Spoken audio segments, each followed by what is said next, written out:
अस्सलामुअलैकुम, मैं हूं मोहम्मद जुनैद। शाहज़ेब खानज़ादा की गैर मौजूदगी में इस प्रोग्राम की मेज़बानी मैं कर रहा हूं। प्रोग्राम का आगाज़ करते हैं मुस्लिम लीग नून के कायद नवाज शरीफ को आज बड़ा अदालती रिलीफ मिल गया, जिससे उनके लिए इंतखाबात में हिस्सा लेने का रास्ता हमवार होता दिखाई दे रहा है। नवाज शरीफ को आज इस्लामाबाद हाई कोर्ट ने एवनफील्ड रेफरेंस में बरी कर दिया है, जिसके बाद नवाज शरीफ की इस केस की हद तक नाअहली भी खत्म हो गई है। आज ही नैब ने फ्लैगशिप रेफरेंस में एहतसाब अदालत के नवाज शरीफ को बरी करने के फैसले के खिलाफ अपनी अपील भी वापस ले ली है, जिसके बाद इस्लामाबाद हाई कोर्ट में नवाज शरीफ से मुताल्लिक पैनामा पेपर्स से जुड़ा सिर्फ एक केस रह गया है। ये केस अल अजीज़िया रेफरेंस है। आज एवनफील्ड रेफरेंस में बरियत के बाद नवाज शरीफ ने कहा कि उन्होंने अल अजीज़िया रेफरेंस का मामला भी अल्लाह पर छोड़ दिया है। जी अल्लाह ताला का शुक्र है जी, मैंने तो मामलात को अल्लाह पे छोड़ा था। अल्लाह ताला ने आज सुरखुल किया है, शुक्र उस मालिक का बहुत शुक्र है। ये सब दूसरे केस में क्या एक्सपेक्ट करते हैं अजीजिया में? वो भी अल्लाह में छोड़ा हुआ। इससे पहले आज इस्लामाबाद हाई कोर्ट के चीफ जस्टिस आमिर फारूक और जस्टिस मियां गुल हसन औरंगजेब ने एवनफील्ड रेफरेंस में नवाज शरीफ की अपील पर समाअत की। नवाज शरीफ के वकील अमजद परवेज ने दलाल देते हुए कहा कि 1993 से 1996 के दौरान ये प्रॉपर्टीज़ बनाई गई। इन प्रॉपर्टीज से मुताल्लिक अपील कुनिंदा का कोई ताल्लुक नहीं है। प्रोसिक्यूशन ने रेफरेंस में नहीं बताया कि इन प्रॉपर्टीज से नवाज शरीफ का क्या ताल्लुक है। तो जस्टिस गुल हसन ने सवाल किया, प्रोसिक्यूशन ने सबसे पहले क्या साबित करना होता है? तो अमजद परवेज ने जवाब दिया, प्रोसिक्यूशन ने सबसे पहले मुलजिम को पब्लिक ऑफिस होल्डर साबित करना होता है। उसके बाद प्रोसिक्यूशन ने ज़ेर किफ़ालत और बेनामीदारों को साबित करना होता है। नैब नवाज शरीफ पर लगाए गए इल्ज़ामात में से एक भी साबित नहीं कर सका। पैनामा केस का फैसला, JIT रिपोर्ट और नैब की तहकीकाती रिपोर्ट से नवाज शरीफ का प्रॉपर्टी से ताल्लुक साबित नहीं हुआ। रेफरेंस में कोई ऐसी बात नहीं है कि जिससे नवाज शरीफ का प्रॉपर्टी से ताल्लुक साबित हो। वाजिद जिया ने खुद तस्लीम किया कि नवाज शरीफ का प्रॉपर्टी से ताल्लुक साबित करने के शवाहिद नहीं है। फ़र्ते जुर्म में ये बात बताई जाती है कि आपके असासे ज़ाहिर करदा आमदन के मुताबिक नहीं है। नैब इन्वेस्टिगेशन, JIT रिपोर्ट या सुप्रीम कोर्ट के फैसले में प्रॉपर्टीज़ की मालियत का तयन नहीं है। इस मौके पर चीफ जस्टिस आमिर फारूक ने रिमार्क्स दिए, रेफरेंस तो बस 3-4 सफ़ों का ही है। अमजद परवेज़ ने मज़ीद कहा, नैब ने साबित करना था कि नवाज शरीफ ने प्रॉपर्टीज़ की ख़रीदारी के लिए अदायगी की। ये भी साबित करना था कि प्रॉपर्टीज़ नवाज शरीफ के या बेनामीदार के ज़ेर कब्ज़ा है। सबसे अहम बात इन प्रॉपर्टीज़ की ओनरशिप का सवाल है। ना तो ज़बानी ना दस्तावेजी सबूत है कि ये प्रॉपर्टीज़ कभी नवाज शरीफ की मिल्कियत रही हों। इस तकाज़ा को ये साबित करना था कि मरियम नवाज़, हुसैन और हसन नवाज़ नवाज शरीफ की ज़ेर किफ़ालत थे। इन चीज़ों का बारे सबूत दिफा पर कभी मुंतकिल नहीं होता। इस पर चीफ जस्टिस ने सवाल पूछा कि क्या सारा प्रोसिक्यूशन का काम है? तो अमजद परवेज़ ने जवाब दिया, जी बिल्कुल, ये सब प्रोसिक्यूशन ने ही साबित करना होता है। कोर्ट ने मफरूज़े पर सज़ा दी और फैसले में सबूत की बजाय अमूमी बात लिखी कि बच्चे अमूमी तौर पर वालिद के ही ज़ेर कफ़ालत होते हैं। लाहौर हाई कोर्ट ने एक नैब मुलजिम को बरी किया। इस बुनियाद पर बरियत हुई कि मुलजिम की मुबैना जायदादों की कीमत और आमदन का तयन किए बगैर रेफरेंस दायर किया गया था। सुप्रीम कोर्ट ने उस फैसले को बरकरार रखा। मरियम नवाज के केस में इस्लामाबाद हाई कोर्ट ने भी इन अदालती फैसलों और उसूलों की तौसीक की। अमजद परवेज़ ने मज़ीद दलाइल दिए कि इस्लामाबाद हाई कोर्ट ने एहतसाब अदालत का फैसला कालअदम करार देकर मरियम नवाज को बरी किया था। अदालत ने लिखा था कि इस्तग़ासा के मौक़िफ़ को साबित करने के लिए कोई एक दस्तावेज़ मौजूद नहीं है।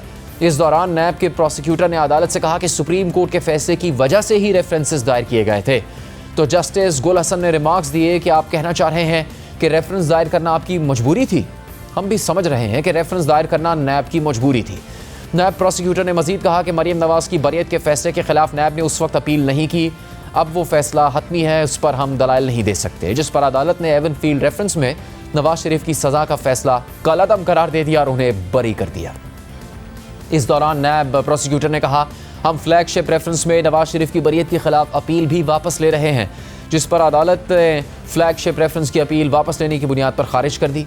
आज की पेशरफ इस लिहाज से भी अहम है क्योंकि पैनामा पेपर्स से मुंसलिक यही वो बुनियाद थी जिसके बाद मुल्की सियासत यकसर बदलती चली गई, एक के बाद एक तनाज़ा जन्म लेता गया। इस पूरी सूरत हाल का एक खाका आपके सामने रखते हैं। 2016 में ICIJ की तरफ से पैनामा पेपर्स की सूरत में लाखों दस्तावेजात लीक की गई और इन दस्तावेजात में नवाज शरीफ के बच्चों समेत 400 से ज़्यादा पाकिस्तानियों का नाम था, जिन पर इल्ज़ाम था कि इनकी पैनामा में ऑफशोर कंपनीज़ हैं। जिसके बाद उस वक्त की हुकूमत के खिलाफ एक महाज खड़ा हो गया। सुप्रीम कोर्ट में मामला पहुंचा तो पहले अदालत ने इसे फजूल करार दिया, मगर फिर 20 अक्टूबर 2016 को सुप्रीम कोर्ट ने नवाज शरीफ की नाअहली का केस समाअत के लिए मंजूर कर लिया। 28 अक्टूबर 2016 को सुप्रीम कोर्ट ने 5 रुकनी लार्ज बेंच बनाया, जिसकी सरबराही जस्टिस आसिफ सईद खोसा कर रहे थे। कई महीनों तक कार्रवाई के बाद 20 अप्रैल 2017 को सुप्रीम कोर्ट के 5 रुकनी बेंच ने 3-2 की अक्सरियत से फैसला सुनाया, मगर ये फैसला ना ही शरीफ खानदान के लिए क्लीन चिट साबित हुआ और ना ही इसे सज़ा के तौर पर लिया गया। 5 रुकनी बेंच में से जस्टिस आसिफ सईद खोसा और जस्टिस गुलजार अहमद का अक़लियती फैसला ये था कि नवाज शरीफ सादिक और अमीन नहीं रहे, इसलिए वो नाअहल होते हैं और उन्हें वज़ारत उज़्मा के ओहदे से हटाया जाए। जबकि जस्टिस एजाजुल एहसन, जस्टिस एजाज अफजल और जस्टिस अजमत सईद के 3 रुकनी अक्सरियती बेंच ने इस मामले पर मज़ीद तहकीकात का फैसला दिया और एक ऐसी JIT बनाने का हुक्म दिया गया जिसमें ISI, MI, FIA, NAB, SCCP और स्टेट बैंक के अफसरान शामिल करने की हिदायत दी गई। हुक्म दिया गया कि JIT ये तहकीकात करेगी कि क्या शरीफ ख़ानदान के असासे उनकी आमदनी से ज़्यादा हैं या नहीं, और JIT को अपनी रिपोर्ट जमा करवाने के लिए 60 दिन का वक्त दिया गया।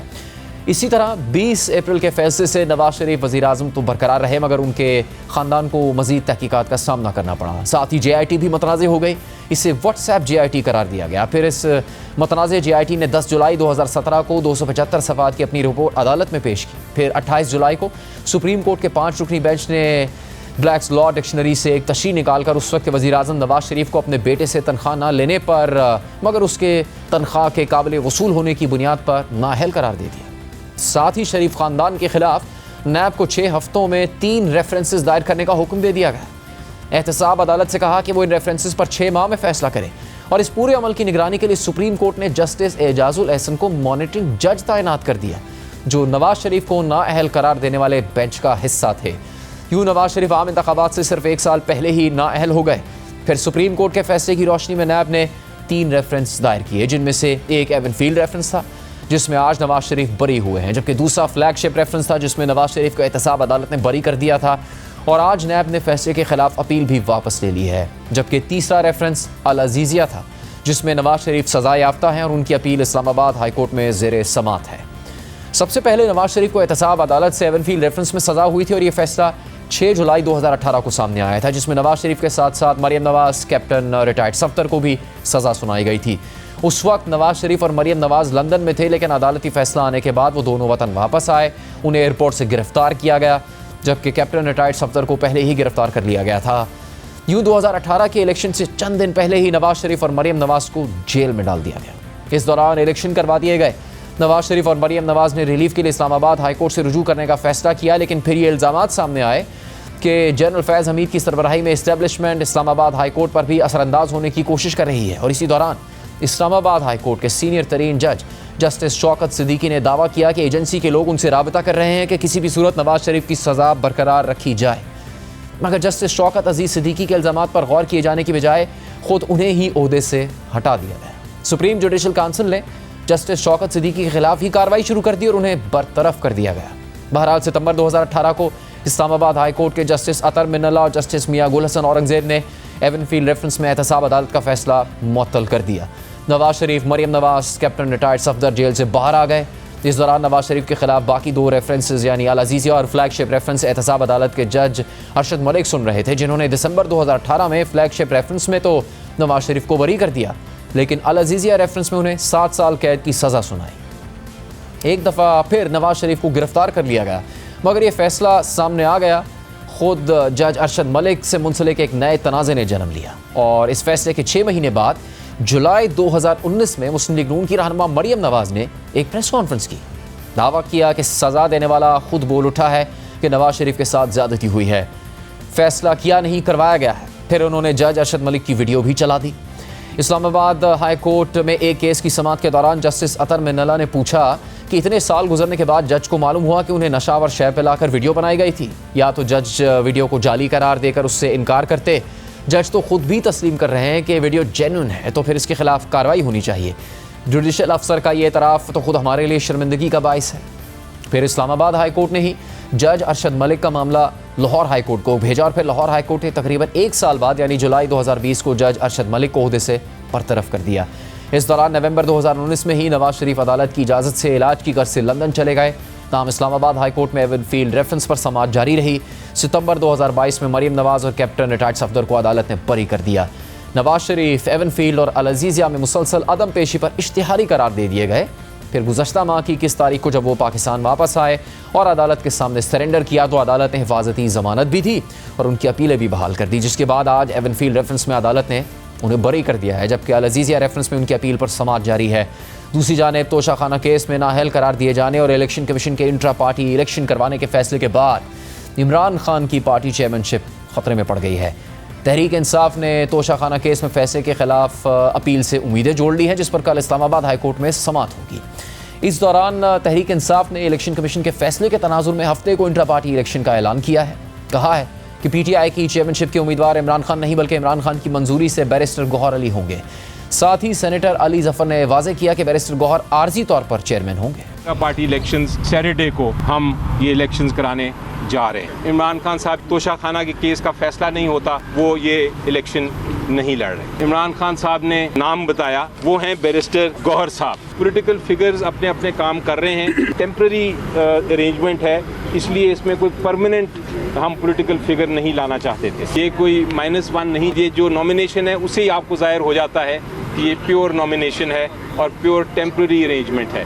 हो सकता है अगर कोई हम कदावर शख्सियत लाते तो आप फिर ये सवाल पूछ सकते थे मेरे से। कागज़ पे चेयरमैन ही होगा लिखा हुआ, तो कानूनी कार्रवाई पूरी करेंगे। केयर टेकर सिर्फ मैं इसलिए इस्तेमाल कर रहा हूँ कि मैं इसको एक्सप्लेन करना चाहता हूँ इनके रोल को, ताकि हमारे जो वर्कर्स हैं और पार्टी लीडरशिप है, जो खदशात हैं वो ख़त्म हो जाए। कल जेल में इमरान खान से मुलाकात के बाद पहले पार्टी के सीनियर नायब सदर शेर अफजल मरवत ने ऐलान किया कि Imran Khan intra party election में हिस्सा नहीं लेंगे। इस बात की तस्दीक PTI ज़राए से भी सामने आई। फिर एडिटर इन्वेस्टिगेशन दी न्यूज़ अंसार अब्बासी की खबर सामने आई कि इंट्रा पार्टी इलेक्शन में बैरिस्टर गौहर खान को चेयरमैन PTI नामजद किए जाने का इम्कान है, लेकिन कुछ ही देर बाद PTI ऑफिशियल के अकाउंट से इस बात की तरदीद सामने आ गई। फिर शेर अफजल मरवत ने बैरिस्टर गौहर के नाम का ऐलान कर दिया। इस हवाले से मुसलसल कयास आराइयाँ होती रहीं। फिर आज दी न्यूज़ में अंसार अब्बासी की खबर शाया हुई, जिसके मुताबिक PTI की कोर कमेटी के रुकन और PTI के सीनियर रुकन जो इमरान खान की हुकूमत में काबीना के रुकन भी रह चुके हैं, उनसे राबता किया गया तो उन्होंने बताया कि कोर कमेटी को इमरान खान के बैरिस्टर गौहर खान को चेयरमैन PTI नामजद करने का पैगाम नहीं पहुँचाया गया। नाम जाहिर न करने की शर्त पर उन्होंने चेयरमैन PTI के अहदे पर की गई नामजदगी पर हैरानी का इजहार किया। उन्होंने कहा कि बैरिस्टर गौहर ना सियासतदान है, ना ही इतने सीनियर कि उन्हें तोशाखाना केस में इमरान खान की बरियत तक आर्जी बुनियादों पर चेयरमैन PTI लगा दिया जाए। इस सारी कन्फ्यूजन को आज इमरान खान से जेल में मिलने वाले वकील सरदार लतीफ़ खोसा ने यह कहकर मजीद हवा दे दी कि पार्टी चेयरमैन के लिए इमरान खान खुद उम्मीदवार होंगे। एक बात कान खोल कर सुन लें सारे, माइनस इमरान खान तस्वर भी नहीं है। इमरान खान ने इन सारी खबरों की तरदीद कर दी है। There is no question of minus Imran Khan. Imran Khan ही चेयरमैन PTI है, रहेगा। और इसलिए जो भी कोई इस किस्म की खबर दे रहा है वो गलत फहमी की बुनियाद पर तो कहा जा सकता है उसे, लेकिन तस्वर नहीं है कि इमरान खान हिस्सा नहीं लेगा या पार्टी इलेक्शंस में वो चेयरमैन नहीं होगा। PTI आर्जी बुनियादों पर बैरिस्टर गौहर को पार्टी चेयरमैन नामजद तो कर रही है, लेकिन साथ ही इस बात को भी दोहरा रही है कि पार्टी के तमाम फैसले इमरान खान ही करेंगे और ये मामला उस वक्त तक जारी रहेगा जब तक तोशाखाना केस में सज़ा कलअदम करार नहीं पाती, क्योंकि तोशाखाना केस में अभी इमरान खान की सज़ा मुअत्तल हुई है। और इस सूरत में अगर इमरान खान दोबारा चेयरमैन बनते हैं और पार्टी टिकट देते हैं तो तनाज़ा जन्म ले सकता है और PTI के साथ वही हो सकता है जो 2018 में नून लीग के साथ हुआ था। यानी जो कुछ नवाज शरीफ के साथ माजी में हुआ था, अब उसका निशाना इमरान खान बन रहे हैं। 28 जुलाई 2017 को सुप्रीम कोर्ट ने नवाज शरीफ को नाअहल करार दिया। फिर मुल्क में ये बहस शुरू हो गई कि आर्टिकल 62(1)(f) में नाअहली की मुद्दत नहीं बताई गई, इसलिए नवाज शरीफ कितने अरसे के लिए नाअहल होंगे। इस सवाल का जवाब भी खुद सुप्रीम कोर्ट ने ही दिया। अप्रैल 2018 को जस्टिस साकिब निसार की सरबराही में जस्टिस शेख अजमत सईद, जस्टिस उमर अता बंदयाल, जस्टिस एजाजुल एहसन और जस्टिस सज्जाद अली शाह ने एक मुत्तफ़िका फैसला जारी किया, जिसमें यह करार दिया गया कि आर्टिकल 62(1)(f) के तहत नाअहल होने वाला शख्स ताहयात नाअहल रहेगा। फैसले के मुताबिक उन्हें आइन का आर्टिकल 62(1)(f) रुकन पार्लियामेंट की सदाकत, अमानत और दयानत के तयन से मुतालिक है। आइन के आर्टिकल 62(1)(f) के तहत किसी शख्स के खिलाफ अदालती हुक्म हो कि वो सादिक और अमीन नहीं तो वो रुकन पार्लियामेंट नहीं बन सकता। आइन में जहाँ नाअहली की मुद्दत का तयन ना हो वहाँ नाअहली ताहयात समझी जाती है। अहम बात यह है कि पनामा केस में नाअहल होने के बाद जब नवाज शरीफ का पार्लिमानी सफ़र ख़त्म हुआ तो नून लीग ने इलेक्शन एक्ट में तरमीम करके नवाज शरीफ को पार्टी का सदर बना दिया। लेकिन फिर फरवरी 2018 को सेनेट इलेक्शन से पहले ही जस्टिस साकिब निसार की सरबराही में सुप्रीम कोर्ट के 3 रुकनी बेंच ने यह करार दिया कि आर्टिकल 62 के तहत नाअहल होने वाला शख्स पार्टी का सदर भी नहीं बन सकता। इसका फैसला खुद साबिक चीफ जस्टिस साकिब निसार ने तहरीर किया और लिखा कि पार्टी सरबराह की अहलियत के लिए भी वही कवानीन लागू होंगे जो रुकने पार्लियामेंट के लिए होते हैं। इसे भी 62-63 की शर्त पर पूरा उतरना ज़रूरी है। जो शख्स बादशाह बनने के लिए नाअहल हुआ उसे किंग मेकर बनने की आज़ादी नहीं दी जा सकती। नाअहल शख्स का इंतखाबी अमल से गुजरे बगैर पपेट मास्टर के तौर पर सियासी ताकत इस्तेमाल करना आइन से खिलवाड़ के मुतरादिफ है। इस तरह नवाज शरीफ ने सेनेट इंतखाबात के लिए जो टिकट दिए थे उनकी भी कानूनी हैसियत ख़त्म हो गई थी। फिर नून लीग के सेनेट के उम्मीदवार पार्टी सतह पर नहीं बल्कि आज़ाद हैसियत में मुंतखब हुए। साथ ही बलूचिस्तान में मुस्लिम लीग नून की हुकूमत गिराई गई, पार्टी तोड़ी गई, बलूचिस्तान अवामी पार्टी बनाई गई, सादिक सजरानी को चेयरमैन सेनेट बनाया गया। अब इमरान खान की पार्टी सरबराही खतरे में है और इंतखाबात करीब हैं। नवाज शरीफ और इमरान खान के सियासी मुस्तकबिल के हवाले से ही हम बात करेंगे। हमारे साथ तज्ज़ियाकार सहाफ़ी मौजूद होंगे, मुजीबुर रहमान शामी और आसमा शिराजी। ब्रेक के बाद प्रोग्राम में एक बार फिर खुशामदीद। माजी के वाक़यात और आज के बड़े फैसलों पर भी हम बात करेंगे पाकिस्तान के सीनियर तरीन सहाफ़ियों में से एक मुजीबुर रहमान शामी साहब से और पाकिस्तान की सीनियर खातून सहाफ़ी एंकर पर्सन आसमा शिराजी से। आप दोनों शख्सियात का बहुत शुक्रिया। शामी साहब, आसमा साहिबा, आप दोनों से ही सवाल है। मुस्लिम लीग नून ने माजी के वाक़यात को साजिश कहा, आज इसको इंसाफ कहा जा रहा है। क्या ये मकाफ़ात अमल है किसी हवाले से, या ये निज़ाम की दुरुस्तगी या निज़ाम की ख़राबी है, या फिर ये बस निज़ाम का उतार चढ़ाव है? आज किसी के लिए अच्छा तो माजी में बुरा था, आज किसी के लिए बुरा तो फिर मुस्तकबिल में उसके लिए अच्छा होगा। शामी साहब देखें जुनैद साहब, जो हमारा निज़ाम इंसाफ है और जो हमारा निज़ाम सियासत है, जो निज़ाम हुकूमत है, वो सब हम उससे वाकिफ़ हैं। और ये बार बार उसमें इस तरह के मामलात होते हैं और इनका कोई मुदावा नहीं होता। हम अदारे कायम करते हैं गैर जानबदाराना एहतसाब के लिए, और वहाँ पर जो जुल्म और ज़्यादती होती है और जिस तरह उनको यरगमाल बनाया जाता है, उसकी तफसील कहाँ बयान करें, किससे बयान करें? किसी सनम कदम में बयान करें तो कहे सनम भी हरी हरी। ये जो कुछ हो रहा है ये हमें बहुत कुछ सोचने पर मजबूर कर रहा है। हमें इस पर सोचना चाहिए, इसका कोई अजाला करना चाहिए। अब नवाज शरीफ साहब जो हैं, पूरी दुनिया में एक हंगामा बर्पा हो गया, उनकी हुकूमत ख़त्म हो गई, उनके ख़िलाफ़ नारे लगते रहे दुनिया भर में। उनका आप देखें कि जो पाकिस्तान का क्या नुकसान हुआ, हमारा सारा निज़ाम तलपट हो गया। और आज ये कहा जा रहा है कि वो बुनियादी सवालात के जवाब ही नहीं है नैब के पास, कि भाई वो जो उनका कोई ताल्लुक़ है फ्लैट से, उसका कोई दस्तावेजी सबूत है, कोई शवाहिद हैं, जवाब नदारत। तो आप देखें कि आज अदालत में जो सवालात हो रहे थे उसका जवाब नैब के प्रोसिक्यूटर के पास नहीं था, बुनियादी सवालात थे। और जो कुछ हो चुका है वो अब हो चुका है। तो अब अगर हमारे अहले सियासत इससे सबक हासिल करें, बजाय इसके कभी एक की बारी आए, कभी दूसरे की बारी आए, कभी एक के ख़िलाफ़ कार्रवाई हो, कभी दूसरे के ख़िलाफ़ कार्रवाई हो, उनको बैठकर कोई तय करना चाहिए और अपने मामलात जो हैं उनको दुरुस्त करना चाहिए। निज़ाम इंसाफ जो है उसकी तरफ तवज्जो देनी चाहिए। जो एजेंसियां हमारी हैं उनका किरदार महदूद करना चाहिए। एक दूसरे को जिच करने, एक दूसरे को नीचा दिखाने के लिए हर चीज़ को पामाल करना, हर ज़्यादती रवा रखना, ये सिलसिला कहीं तो ख़त्म होगा ना। हमें इसकी बहुत भारी कीमत अदा करनी पड़ी है। आज हमारी मईशत कहाँ है, आज हमारी इज्तिमाई ज़िंदगी कहाँ है, हमारी तालीम कहाँ है, हमारा समाज कहाँ है, हमारे लोग कहाँ हैं, उनका क्या जीना दुबर हो गया। तो ये जो कीमत हमने बहैसियत कौम अदा की है, अब इसका तकाजा ये है कि हमको सबक सीखें। और अहले सियासत जो हैं बुनियादी जिम्मेदारी उनकी है। अगर वो दुरुस्त नहीं होंगे, अगर वो सियासत को हदूद व क़यूद के अंदर नहीं खेलेंगे, कभी एक को गिराने के लिए हर किस्म की ज़्यादती रवा रखेंगे, कभी दूसरे को गिराने के लिए, तो ये हमारा सफ़र जो है दायरे में जारी रहेगा और खुदा मालूम है वो कहाँ ले जाए, किस जगह हमें गिरना पड़े और किस जगह हमारी हड्डी जो है बोटी चिकनाचूर हो जाए। ये सब सोचने की बातें हैं, इस पर गौर करना चाहिए। आसमा, आप क्या समझती हैं इस बारे में?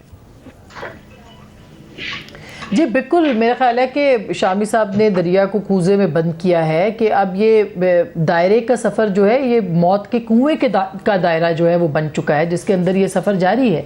और मुझे तो वो दिन याद आते हैं जुनैद के, जब ये पनामा की स्टोरी ब्रेक हुई थी और उसके बाद से ये JITs बनी थी, फिर उसके बाद आपने देखा धरने और मुजाहरे, फिर सुप्रीम कोर्ट ने इंटरवीन किया था, फिर एक मीडिया ट्रायल अलग चल रहा था, वन साइडेड प्रोग्राम्स हो रहे थे, इल्ज़ामात लग रहे थे, फिर वो आप सिसिलियन माफिया आपको याद होगा, फिर आपको याद होगा कि किस तरह से वो कहा गया था पिटी द नेशन, और किस तरह से पाकिस्तान के अंदर जो है वो एक हिजान बर्पा किया गया था। ये सब कुछ अदालतों के अंदर हो रहा था, लेकिन ईमा किसकी थी? वो ईमा उस वक्त की मुख्तदरा की थी, इस्टेब्लिशमेंट की थी, क्योंकि इस्टेब्लिशमेंट के मंजूर नज़र कोई और थे, आंख का तारा उस वक्त कोई और था, और किसी और को लाना था। एक पूरा स्टेज तैयार किया गया, स्क्रिप्ट लिखा गया, किरदार तराशे गए, और पाकिस्तान के साथ फिर क्या हुआ कि पाकिस्तान की मईशत, पाकिस्तान की सियासत, पाकिस्तान का समाज, पाकिस्तान का अखलाक, ये सब और इक़दार, ये सब जो हैं वो उसके साथ क्या हुआ उसका नोहा हम लिखते रहते हैं, पढ़ते रहते हैं, सुनते रहते हैं। तो मेरा ख्याल है कि क्या अब फिर हमें ये सोचना है कि दायरे का सफ़र दोबारा तो नहीं शुरू कर रहे, क्या कहीं अनडू करने के चक्कर में एक दफ़ा फिर वही दायरा तो नहीं आगाज़ होने जा रहा जिसका कि कुछ अर्सा पहले या बार बार 75 सालों में जो है वो किया जाता रहा। तो ये अब वो स्टेज आ गई है जहाँ पे इंट्रोस्पेक्शन की ज़रूरत है, रियासत को ज़रूरत है, इदारों को ज़रूरत है, सियासतदानों को ज़रूरत है, रहनुमाओं को ज़रूरत है कि वो कम अज़ कम बैठें और फ़िक्र करें इस बात के ऊपर कि कल कोई मंजूर नज़र, आज कोई मंजूर नज़र, कल कोई लाडला, आज कोई लाडला। तो इस खेल से निकल के पाकिस्तान की आवाम जो है उसके मामलात को और उसको देखना पड़ेगा। मगर एक बात दुरुस्त ज़रूर होनी चाहिए, देखिए भुट्टो साहब का कत्ल हो या फिर उसके बाद पाकिस्तान के वज़राए आज़म की रुखसती, उनकी जलावतनी, उनकी शहादतें हों, कम अज़ कम सुप्रीम कोर्ट इस वक्त जो बैठी है वो ज़रूर देखे, वो पुराने केसेस को भी देखे, मुकदमात को भी देखे और अंडू करने की कोशिश करे, इंसाफ दे उनको जो कि इस वक्त मौजूद नहीं है। और ऐसे ख़ास करके जो ऐसे मामलात थे जिसमें कि पाकिस्तान की सियासी क़यादत को निशाना बनाया गया, उस पर तो बात हो सकती है, काम हो सकता है। मेरा ख़्याल है ट्रूथ एंड रिकन्सिलिएशन कमीशन की जितनी आज ज़रूरत है इससे पहले कभी ना थी। शामी साहब, आज के इन फैसलों का, नवाज शरीफ की बरीयत के फैसले का, क्या ये मतलब हो सकता है कि नवाज शरीफ के लिए रास्ते साफ हो रहे हैं और इमरान खान के लिए रास्ते बंद हो रहे हैं, उनके ज़ेरे समात केसेस को मद्देनज़र रखा जाए?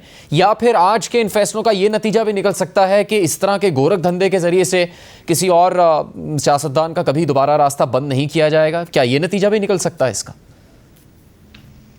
ये नतीजा तो निकलता तो नज़र नहीं आ रहा।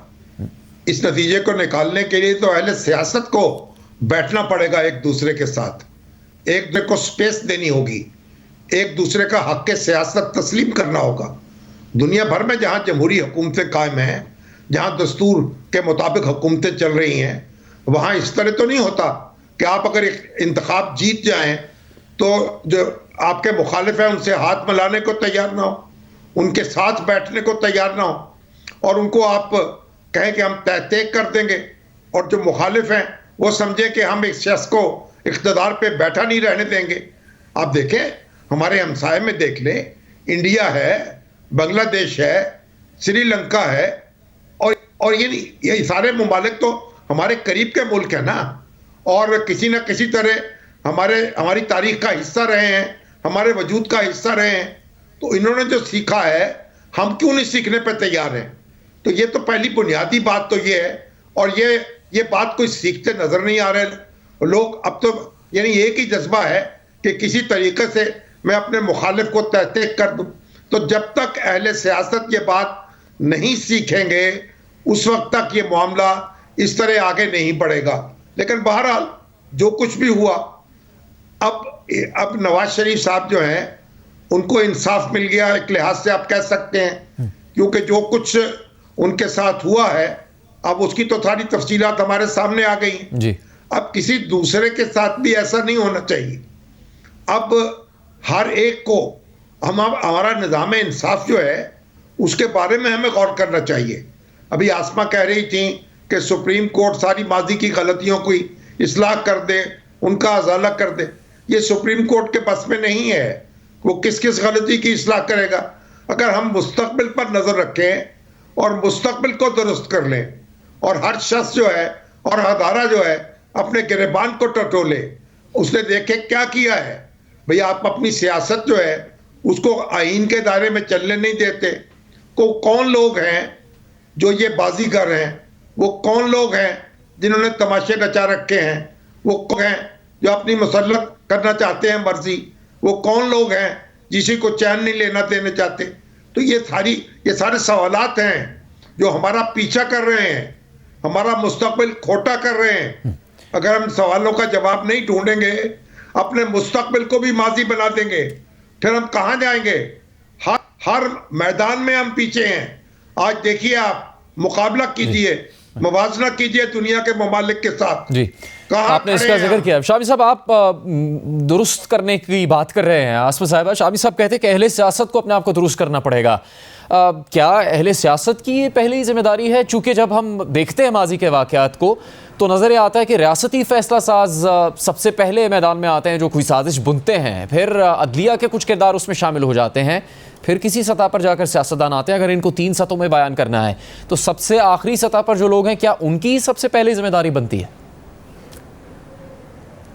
जी, मेरे ख्याल है कि उनकी भी बनती है, लेकिन मुक़्तदरा की ज़िम्मेदारी ज़्यादा बनती है, क्योंकि पाकिस्तान के 75-76 बरसों के अंदर अगर कोई एक इदारा मजबूत रहा है और एक इदारा जो कि इंटरवीन करता रहा है, जो कि सियासत में मुदाखलत करता रहा है, जो कि बार बार इक़्तिदार पे काबिज़ रहा है, जिसने पाकिस्तान की जमहूरियत को, पाकिस्तान की जमहूरी रिवायात को, पाकिस्तान के निज़ाम को, पाकिस्तान के आइन को पामाल किया है, अगर वो इदारा जो है वो ये फ़ैसला कर लेगा कि आइंदा ये नहीं होना और सियासत के अंदर मुदाखलत बंद करनी है। और आपको याद होगा कि PDM की जो पूरी मूवमेंट थी, पीपल्स पार्टी और PDM की, इमरान खान साहब के दौर के अंदर और उसके बाद भी कुछ अरसा वो यही थी कि सियासत में मुदाखलत नहीं होनी चाहिए। फिर आपको याद होगा कि जनरल बाजवा ने भी ये कहा था कि इदारा जो है वो आइंदा नहीं इंटरवीन करेगा, वो मुदाखलत नहीं करेगा।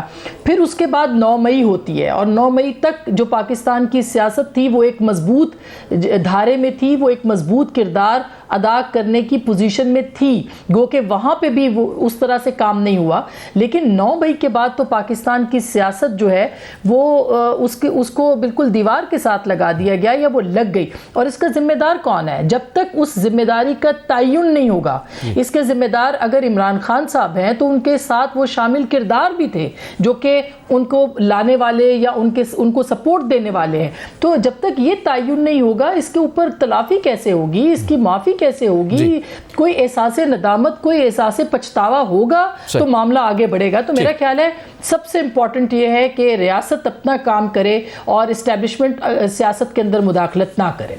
शामी साहब, इमरान खान जिस दौर से इस वक्त गुजर रहे हैं उसमें जो ये फैसला कर रहे हैं कि गैर सियासी शख्स को पार्टी चेयरमैन की उम्मीदवार के लिए नामजद किया जा रहा है, आपको कैसा लगता है उनका ये फैसला मौजूदा हालात में और फिर जो मुस्तकबिल में उनके लिए सूरत हाल पैदा हो सकती है उस हवाले से? देखिए जुनैद साहब, मैं समझता हूँ कि ये एक अच्छा फैसला है, क्योंकि कानून के दायरे में रहकर और आइन के दायरे में रहकर सियासी जमातों को अपनी जिद्दोजहद करनी होती है। वो छापामार तंजीमों की तरह एक्ट और रिएक्ट नहीं कर सकती। तो अब कानून अगर उनका रास्ता रोक रहा है और उसमें से वो अपना आगे बढ़ना चाहते हैं तो उन्होंने एक अच्छा फैसला किया है कि अपनी जमात का नज़्म कायम करें, उसे उस्तवार करें और उसके अपना फिर सियासत में हिस्सा लें, इंतखाब में हिस्सा लें, अपना बल्ला महफूज करें और आगे बढ़ें।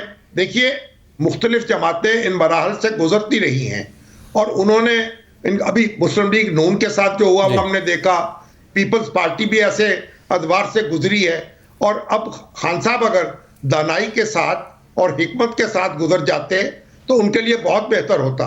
जिस तरह उन्होंने तसादुम का रास्ता इख्तियार किया, जिस तरह 9 मई हमारे यहाँ पेश आया और जो वाक़यात उस दिन पेश आए, उन्होंने हमारी सियासत, हमारी सहाफ़त, हमारी अदालत, हर शय को मुतासर किया है और हमारी जो आज़ादी है उसको महदूद किया है, हमारी स्पेस को कम किया है। तो अगर ये तसादुम का रास्ता ना अपनाया जाए, कानून के दायरे में आप आगे बढ़ेंगे, उसी से रास्ता निकलेगा। आप उनके इस फैसले को दुरुस्त समझते हैं? कदम रहे तो इसी से फिर आगे मुश्किलात आसान होंगी। आसमा साहिबा, आपको क्या लगता है कि एक गैर सियासी शख्स के हाथ में पार्टी की चेयरमैनशिप देने से वो असर रसूख बरकरार रख सकेंगे पार्टी पर, या फिर उनके हाथ से निकल सकता है सब कुछ इमरान खान के? देखिए, गैर सियासी तो नहीं है, मगर जैसे कहना चाहिए नौवारिद ज़रूर कहा जा सकता है, या नए हैं पार्टी के अंदर बैरिस्टर गौहर, लेकिन एक बड़ा मोतबर नाम है वो वकालत का भी। लेकिन ऐसे लगता है कि इनसिक्योरिटी यहाँ पे भी है। उनको केयर टेकर के लिए या निगरान चेयरमैन के तौर पे नामजद किया है इमरान खान साहब ने। ऐसा लगता है कि वो इसी तरह से ही पार्टी की चेयरमैनशिप जो है वो देंगे लोगों को, वरना वाइस चेयरमैन के तौर पर शाह महमूद कुरैशी साहब मौजूद थे और बड़े सीनियर वो लीडर हैं, और वो उनके ऊपर अभी तक कोई सज़ा याफ्ता भी नहीं है। इसी तरह से परवेज़ इलाही साहब हैं, सदर हैं, और वो भी सज़ा याफ्ता नहीं है। वो किसी मजबूत शख्सियत को, other than that Ali Mohammad Khan साहब हैं, उनको वो कर सकते थे नामजद, लेकिन उन्होंने ये मुनासिब समझा कि बनिस्बत इन सब की निस्बत जो है वो एक कदरे कमज़ोर शख्सियत हों, उनको बनाया जाए ताकि कोई इनसिक्योरिटी जो फील कर रहे थे उसका मुकाबला किया जा सके या अपनी पोजीशन को सिक्योर किया जाए। मेरा ख्याल है कि इस तरह के जो क्राइसिस में इस वक्त पाकिस्तान तहरीक इंसाफ है उसमें बैरिस्टर गौहर एक अच्छी चॉइस ज़रूर है, लेकिन जो फैसले करने हैं वो तो किसी सियासी शख्सियत को ही फैसले जो है वो करने हैं। आसमा शिराजी साहिबा, मुजीब रहमान शामी साहब, आप दोनों का बहुत बहुत शुक्रिया। प्रोग्राम जारी रहेगा, एक ब्रेक के बाद हमारे साथ रहिए। इस्लामाबाद हाई कोर्ट में आज बलोच तलबा बाजियाबी कमीशन की सिफारिशात पर अमल दरामद के केस की अहम समाअत हुई है। जस्टिस मोहसिन अख्तर क़यानी ने समाअत के दौरान सख्त रिमार्क्स दिए हैं। आज की समाअत में अदालत ने निगरान वज़ीर आज़म अनवारुल हक काकड़ और वफाकी वज़रा को तलब किया था, जिस पर निगरान वज़ीर दाखिला सरफराज बुगटी और निगरान वज़ीर इंसानी हकूक़ खलील जॉर्ज अदालत में पेश हो गए। जबकि अटॉर्नी जनरल मंसूर उस्मान अवान ने अदालत को बताया कि वज़ीर आज़म बैरून मुल्क होने की वजह से नहीं आ सके।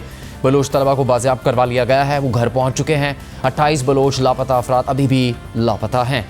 28 तलबा के शनाख्ती कार्ड्स की तफसील ना होने के बायस वो ताहाल लापता हैं।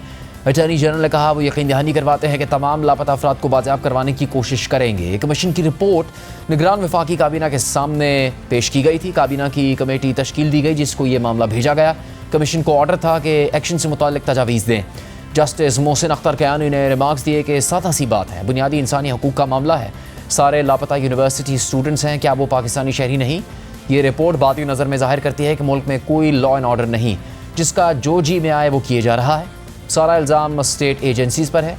ये हमारे शहरी हैं, इनकी माएँ बहनें भाई रो रहे हैं, वो बलूचिस्तान से चलते हैं, यहाँ कमीशन के सामने आकर पेश होते हैं। जो दहशतगर्द हैं उनके खिलाफ कार्रवाई करें, अदालत में पेश करें। किसी एजेंसी को इस्तिस्ना नहीं कि जिसको मर्जी बरसों के लिए उठा कर ले जाएं, बाद में थाना अपारा के SHO की तहवील में दे दें। क्या किसी महज़ब माशरे में ये काम होते हैं? जो भी लापता शख्स बाजियाब होता है वो आकर कहता है कि वो किसी केस की पैरवी नहीं करना चाहता। ना बंद कमरों में कहानी सुनाएंगे, ना बंद कमरों में किसी की सुनेंगे। जो कहना है ओपन कोर्ट में कहें। अदालत ने वज़ीर दाखिला से मुकालमा करते हुए कहा कि आज 22वीं समाअत है, आपने सारी एजेंसीज़ को बुलाकर पूछना था। निगरान वज़ीर दाखिला सरफराज बुगटी ने जवाब दिया कि कमीशन ने बहुत सी चीज़ों को नहीं देखा। बहुत सी मिसालें मौजूद हैं कि यहाँ से लोग अफ़गानिस्तान चले गए। जस्टिस मोहसिन अख्तर क़यानी ने रिमार्क्स दिए कि जबरी गुमशुदगी वाले केसेस में लोग आपके अपने इदारों के पास हैं। एक तरफ मखसूस इदारे पर इल्ज़ाम है और इन्वेस्टिगेशन भी उन्होंने करनी है। सेक्रेटरी दिफा ज़िम्मेदार हैं कि उनके इदारे किसी ऐसे काम में मुलविस ना हो। जबरी गुमशुदगी केसेस का हल निकाल कर रिहा करें या अदालत में पेश करें। आज तक किसी रियासती इदारे को ज़िम्मेदार ठहराकर कार्रवाई क्यों नहीं हुई? हमारा मसला यह है कि हम मानते भी नहीं हैं कि जबरी गुमशुदगी के केसेस हैं। निगरान वज़ीर दाखिला सरफराज बुगटी ने कहा कि बहुत सारे केसेस ऐसे भी हैं जिनमें लोग सिक्योरिटी फोर्सेस से लड़ते हुए मारे गए। एक शख्स भी लापता है तो वो हमारी जिम्मेदारी है और हम ढूंढेंगे। जस्टिस मोहसिन अख्तर क़यानी ने मज़ीद रिमार्क्स दिए कि आप और वज़ीर आज़म बलूचिस्तान से हैं, कल आपने वापस जाना है। इदारे सारे सेक्रेटरी दिफा के मातहत हैं, कोई भी कानून से बालातर नहीं। जजेस ने जाकर बंदे रिकवर नहीं करने हैं, हम जजमेंट्स दे सकते हैं। ये मुल्क शोहदा की बुनियाद पर चल रहा है। पाक फ़ौज ने जो कुर्बानियाँ दी उससे इनकार नहीं। कोई रियासत मुखालिफ सरगर्मियों में मुलविस हो तो कानून के मुताबिक कार्रवाई करें, अदालत में लाएं। निगरान वज़ीर दाखिला सरफराज बुगटी ने कहा कि वो यकीन दहानी करवाते हैं कि एक एक केस को हम देखेंगे। जस्टिस मोहसिन अख्तर क़यानी ने रिमार्क्स दिए कि मुल्क के अमन के लिए इदारों की कुर्बानियाँ हैं, शोहदा की कुर्बानियाँ मौजूद हैं, इसमें कोई शक नहीं। दूसरे पहलुओं को भी नहीं छोड़ा जा सकता। शहरियों के हकूक़ हैं। दरख्वास्त गुजार की वकील ईमान मज़ारी ने कहा कि जिन अफराद का बताया गया कि बाज़ियाब हो गए हैं उन्हें वो चेक करना है। इसके बाद एक लापता बलूच नौजवान की बहन इस्लामाबाद हाई कोर्ट में पेश हुई और बात करते हुए जज्बात पर काबू ना रख सकी, रो पड़ी। इसके बाद जस्टिस मोहसिन अख्तर क़यानी ने रिमार्क्स देते हुए कहा कि अगली तारीख पर लापता तलबा बरामद ना हुए तो वज़ीर आज़म और वज़ीर दाखिला पर पर्चा काटने का हुक्म दूंगा। सेक्रेटरी दिफा और सेक्रेटरी दाखिला पर भी पर्चा काटने का हुक्म दूंगा। फिर आप सबको घर जाना होगा। आइंदा तारीख पर मुझे ये बच्ची यहाँ आकर कहे कि मेरा भाई वापस आ गया है। अदालत ने निगरान वज़ीर दाखिला सरफराज बुगटी से मुकालमा करते हुए रिमार्क्स दिए कि लापता अफराद बाजियाब ना हुए तो आप और वज़ीर आज़म पर FIR का हुक्म दूंगा। बड़े वाज़े अल्फाज में ये बात समझा रहा हूँ। सेक्रेटरी दिफा, सेक्रेटरी दाखिला भी जिम्मेदार होंगे। इनसे मिलें, इनको बुला लें या खुद प्रेस क्लब जाएं, इनकी बात सुनें। इन फैमिली से मिलने में आपको कितना वक्त लगेगा? निगरान वज़ीर दाखिला सरफराज बुगटी ने अदालत को जवाब देते हुए कहा कि वो 2 दिन में मिल लेंगे, खाने पर भी बुलाएंगे। अदालत ने निगरान वज़ीर दाखिला को हिदायत की कि वो 2 हफ्ते में इन बलोच फैमिली से मिलें और जो बलूचिस्तान में हैं वहाँ जाकर उनसे मिलें। आप सेक्रेटरी दिफा को हिदायत जारी करें कि अपने मातहत इदारों को बुलाकर उनसे इस बारे में पूछें। इसके बाद अदालत ने तमाम लापता अफराद की फैमिलीज़ की तफसीलात हुकूमती कमेटी को देने की हिदायत करते हुए केस की मजीद समाअत 10 जनवरी तक मुलतवी कर दी। दूसरी तरफ तुरबत में मुबैना पुलिस मुकाबले में हलाक नौजवान के लवाहिकीन का धरना जारी है। मुबैना मुकाबले के 7 दिन बाद बालाच मौला बख्श की तदफीन आज कर दी गई। ताहम अहले खाना का कहना है कि तदफीन के बाद मुतालबात की मंजूरी तक धरना जारी रहेगा। प्रोग्राम का यहाँ पर इख्तिताम होता है। इजाज़त दीजिए। अल्लाह हाफ़िज़।